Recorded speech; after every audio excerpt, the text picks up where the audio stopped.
Bismillahirrahmanirrahim. Assalamualaikum warahmatullahi wabarakatuh. Perkenalkan, nama saya Hurin Ain, NPM 1904010041, kelas PAI 7A. Sebelumnya saya mohon maaf dalam pengambilan tag video kali ini. Saya izin menggunakan masker. Alhamdulillahirrabbilalamin. Segala puji bagi Allah Subhanahu wa Ta'ala yang telah melimpahkan rahmat, nikmat serta hidayahnya sehingga kita masih mempunyai iman. Semoga sampai akhir kelak kita masih berada dalam hidayah iman Islam.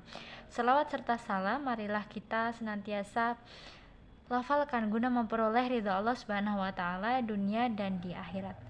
Kali ini saya akan membahas mengenai ujian dan musibah merupakan tanda sayang Allah Subhanahu wa Ta'ala terhadap hambanya. Inilah yang patut dipahami oleh orang-orang yang beriman, bahwa cobaan dan ujian itu merupakan tanda Allah menyayangi hambanya.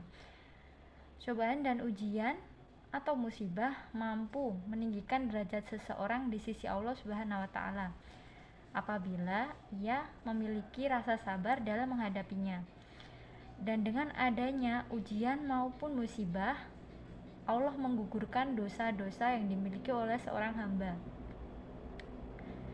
Di sisi lain, ada istilah yang namanya istidraj, yang mana istidraj merupakan sesuatu yang sangat berbahaya bagi seseorang yang mempunyai iman kepada Allah Subhanahu wa Ta'ala. Istidraj adalah di mana seseorang hamba yang mana ia sering bermaksiat kepada Allah Subhanahu wa Ta'ala, akan tetapi oleh Allah diberikan nikmat semuanya. Semuanya dimudahkan urusannya, semuanya diberikan kelancaran oleh Allah, padahal dia tidak berada di dalam zona ketaatan kepada Allah Subhanahu wa Ta'ala. Adapun keterangan hadis yang berkaitan dengan ujian, berikut hadisnya. Dari Anas bin Malik, Nabi Shallallahu Alaihi Wasallam bersabda, jika Allah menginginkan kebaikan pada hamba, Dia akan segerakan hukumannya di dunia.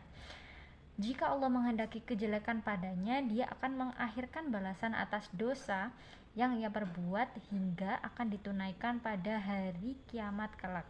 Hadis riwayat Tirmidzi nomor 2396, Hasan Sahih kata Syekh Al-Albani. Adapun hadis selanjutnya berbunyi, inna idzamal jazaa'a ma'a idzami bala'i wa innallaha idza ahabba qauma batalahum famaradiya falahu ridha wa ma sahita falahu sahot, yang artinya sesungguhnya jika pahala besar karena balasan untuk ujian yang berat.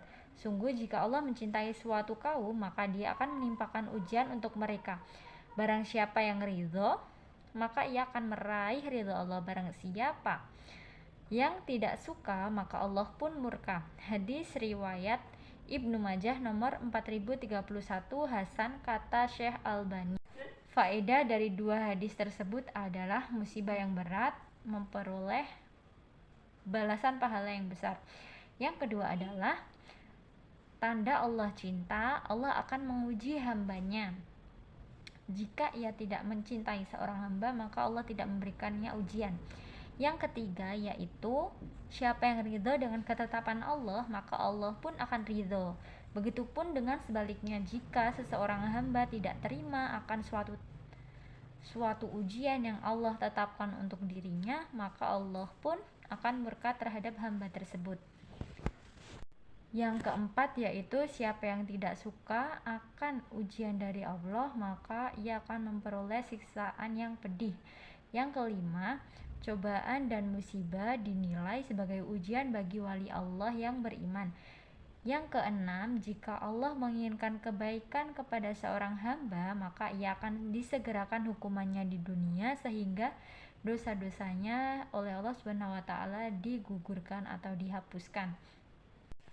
Yang ketujuh adalah jika Allah menghendaki keburukan bagi seseorang, maka Dia akan diakhirkan balasannya di akhirat kelak. Jadi balasan keburukannya akan dia dapat saat ia sudah berada di akhirat.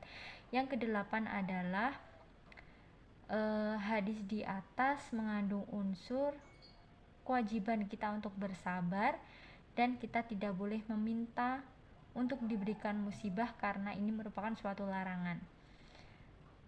Sekian dari saya, semoga apa yang saya sampaikan, beberapa penjelasan tadi di awal, semoga bisa diambil manfaatnya. Yang benar milik Allah dan yang salah merupakan kesalahan saya sebagai manusia, mohon dimaafkan. Wassalamualaikum warahmatullahi wabarakatuh.